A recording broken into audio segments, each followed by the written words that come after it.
अब नाते मुस्तफ़ा सल्लल्लाहु अलैहि वसल्लम पढ़ी जाए तो ये ना देखें कि पढ़ने वाला कौन है और कैसा पढ़ रहा है, बल्कि ये देखा करें कि पढ़ क्या रहा है और किसके औसाफ बयान कर रहा है। जब आप इस बात को मद्देनजर रखकर आंखों को बंद करके गुंबद खजरा का तसव्वुर करके नाते पाक को सुनेंगे तो इंशाअल्लाह रोने वाली आंख नसीब हो जाएगी।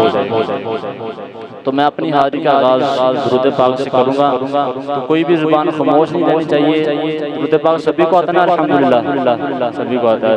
पढ़िए सल्लु अलैहि व आलिहि सल्लु अलैहि व आलिहि सल्लु अलैहि व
लिखो नाज़िश उनका ये मौजिज़ा कि किसी की